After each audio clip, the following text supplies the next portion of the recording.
everybody, and welcome to Lighting the World with Truth. Today, our title is All Human Life is Sacred. Now, I wonder what we're going to be talking about.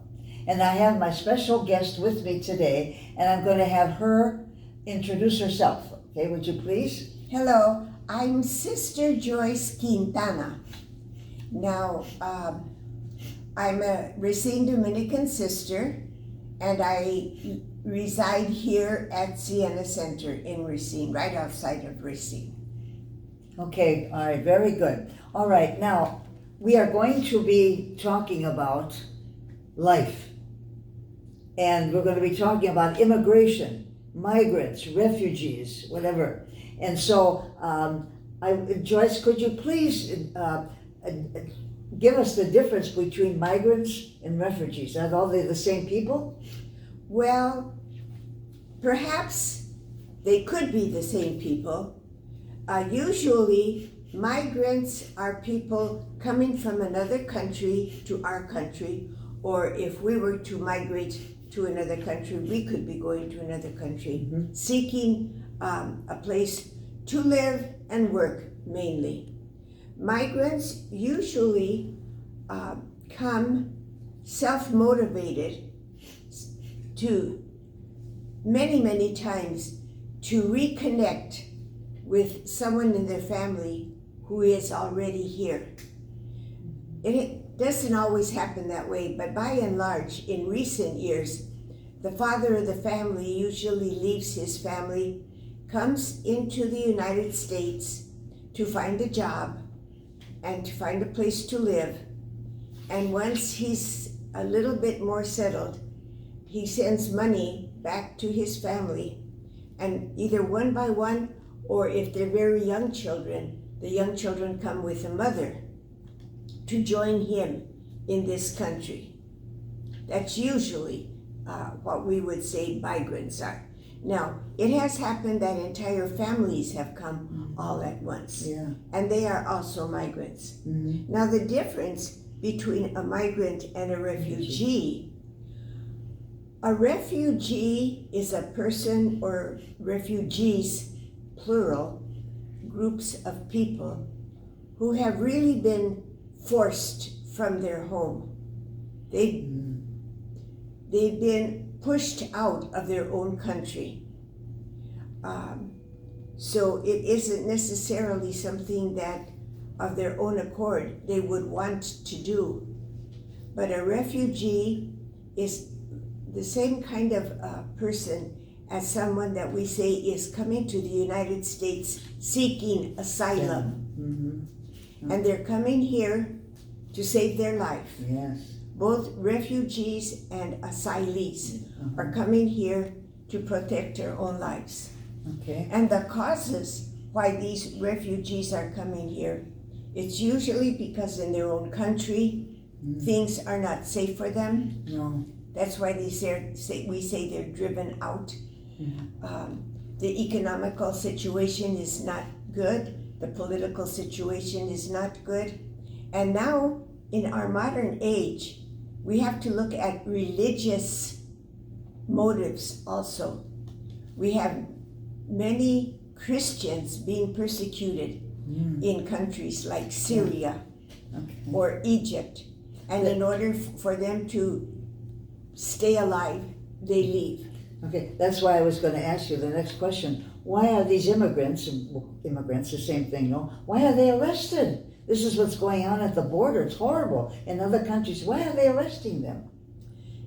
People are being arrested because they don't have the proper documentation to get into our country.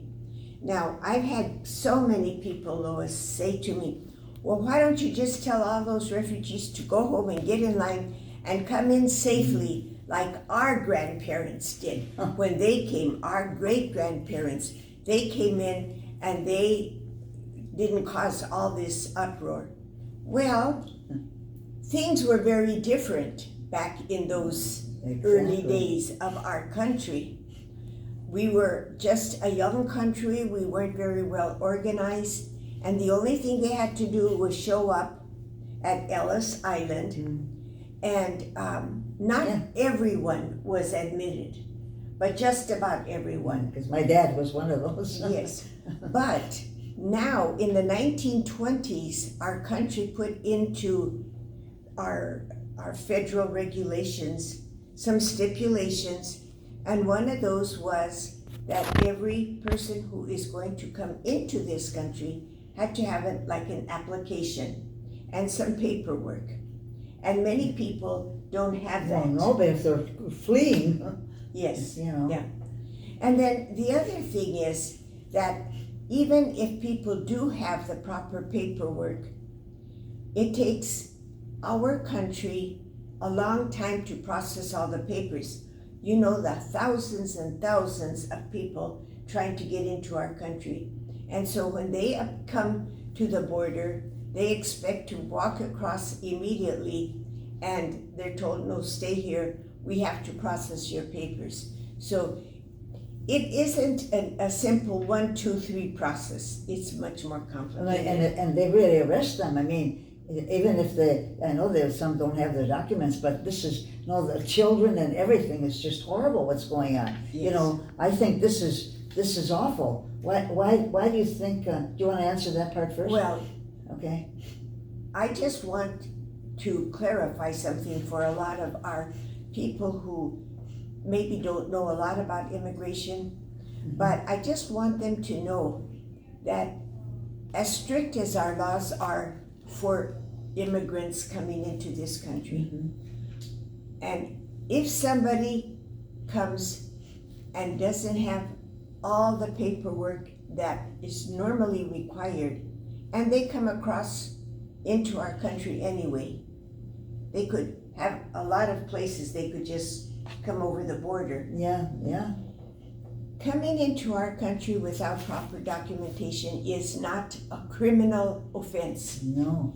It doesn't make those people criminals. No, absolutely. And that's one thing that is, to me, very, very important, because I have seen and heard so many people say that they have to all be arrested because they're criminals. Yeah. No, that's not true at all. And that's one thing that we want to make sure that people understand. Yeah, exactly, and that's what this country needs to understand, especially now with all that stuff that's going on at the border. Because I would ask you then, how do they do this when they're coming? Who's there to grab them or arrest them or? Well, I'm sure we've all heard or seen the word ICE And how? in capital letters, ICE. And what does that stand for? That means Immigration and Customs Enforcement. All right? Those are agents of the federal government whose job it is to keep track of immigration and customs, anything that they're bringing, any items that they're bringing in from their country into our country. That all has to be taken note of. And that's exactly what their job is. They're there at the border, and I'm talking now about the border between the United States and Mexico. They have specific places that they're assigned to, and that's where they normally get the undocumented, the people who shouldn't be coming in without proper documentation, and arrest them there. However, it's becoming much more common in the last several years to have ICE agents circulating in many parts of our country. Yeah. We've had several encounters with ICE agents right here in Racine.